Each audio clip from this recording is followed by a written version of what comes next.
my channel, The Fancy Hat Lady Reads. I am wearing one of my fancy booktube hats, and today I am doing a graphic novel wrap-up, specifically a wrap-up of all of the graphic novels that I've read that were published last year in 2023. Most of my graphic novel reading recently has been done with Hugo nominating or voting in mind, so this is sort of tangentially another Hugo Awards video, but not quite. So I have two books here that I read before nominations closed and nominated for the Hugo Awards, neither of which made it on the Hugo shortlist. And then I have three that I read because they were on the shortlist and I read them to vote in that category. And the reason I can't put this off any longer is because 4 of these are out from the library and I have been renewing them so that I could show you the art physically in a wrap-up, and I need to return them all now. But my first book here is one that I own, and that is The Moth Keeper by Kay O'Neill.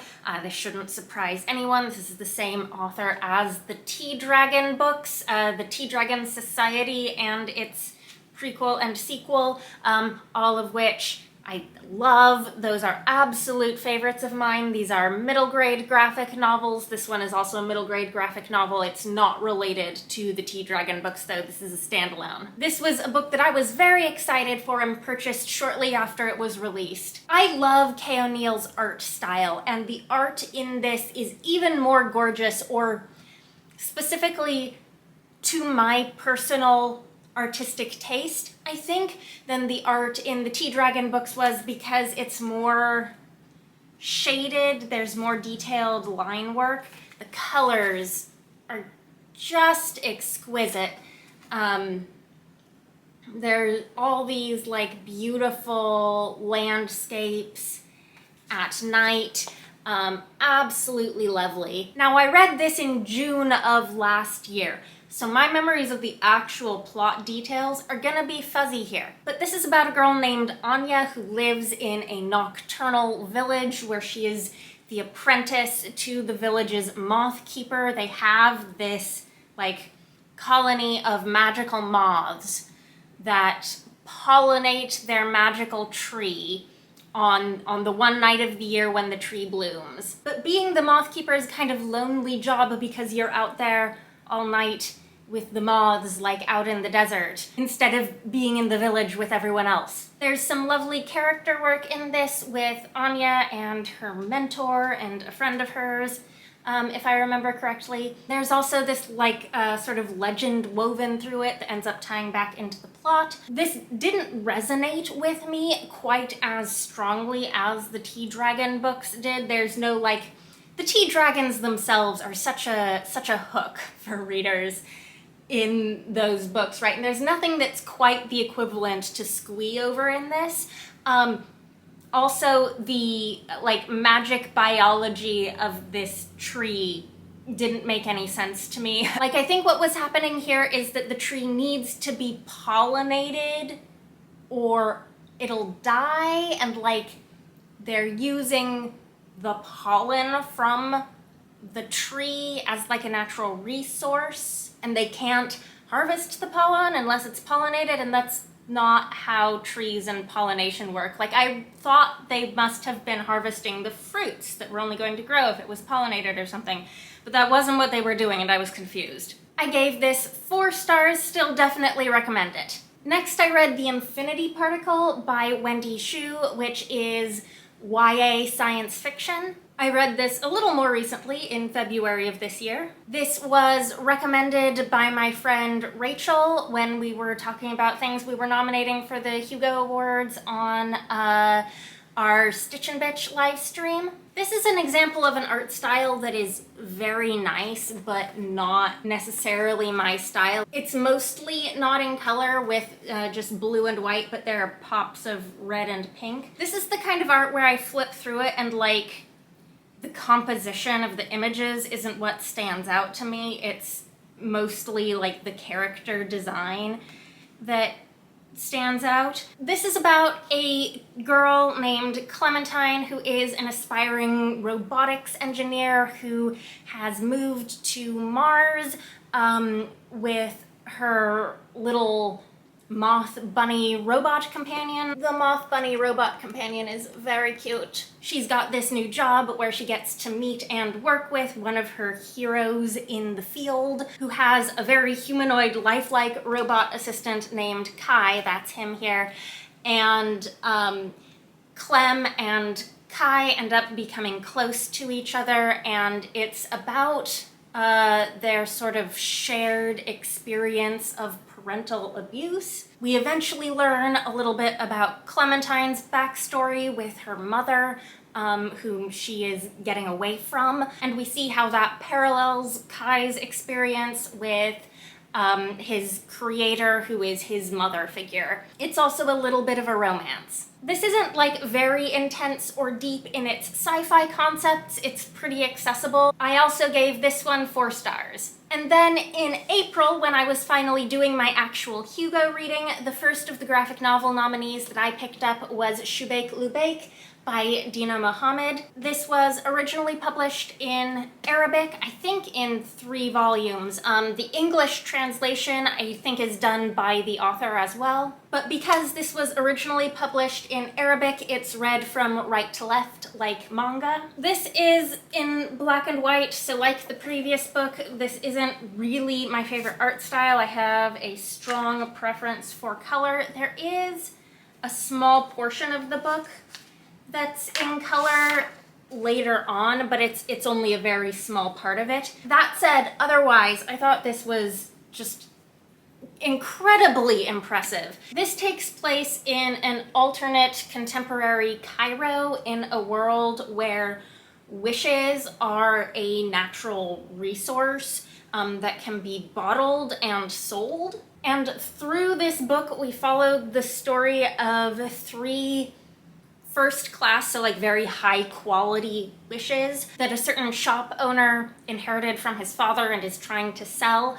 And we follow what happens to each of those wishes and the person who uses it. And then at the end, we also get a story of a woman who has been in the book from the beginning as a friend of this shopkeeper, and we get her backstory, which is also the story of a use of a first-class wish. So we end up getting the stories of 4 wishes, and the way that people hope that these wishes will change their lives and fix their problems, and whether they work the way they expected. And there is throughout so much thought about like the alternate history of this wish industry, and how it operates in different parts of the world, and how this would operate in society with some of all of the like institutions and prejudices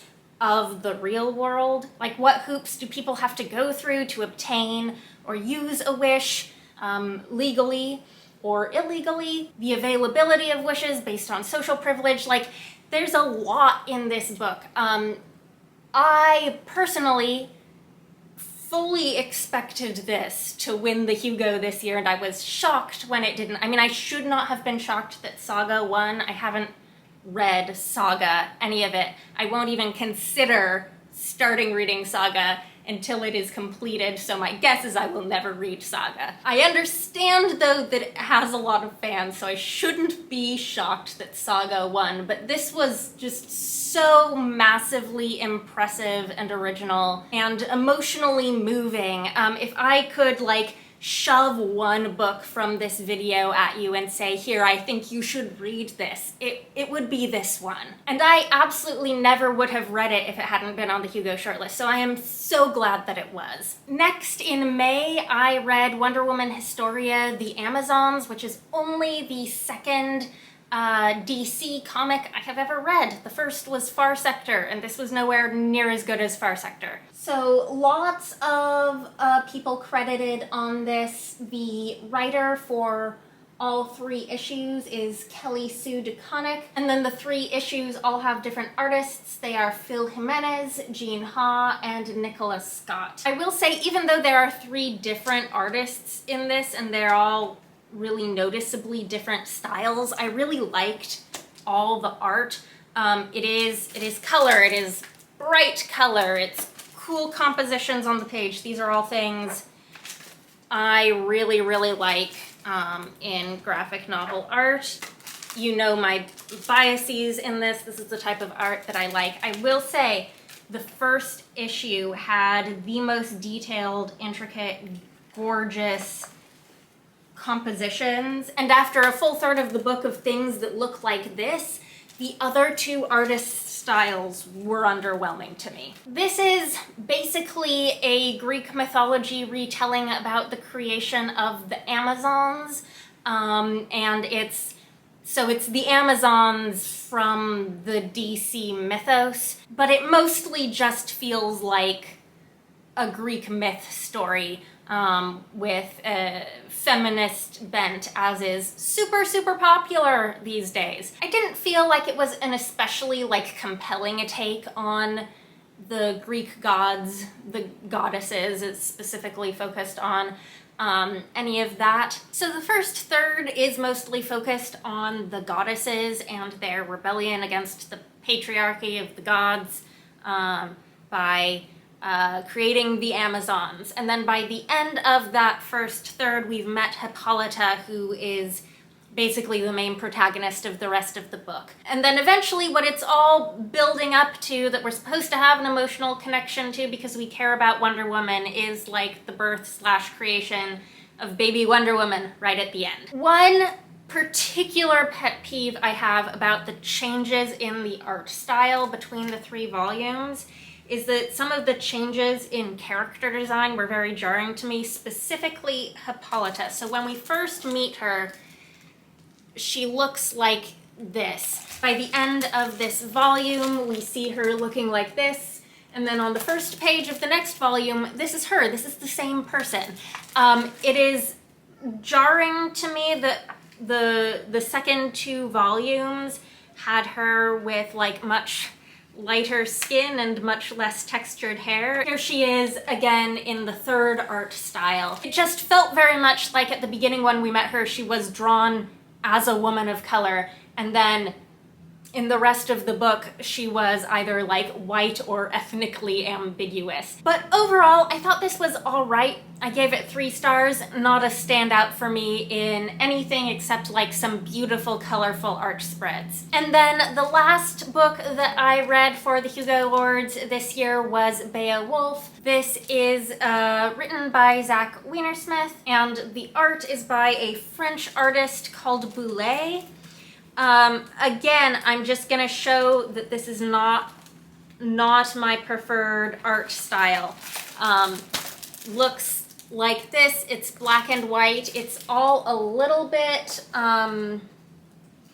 sort of exaggerated to the point of being grotesque.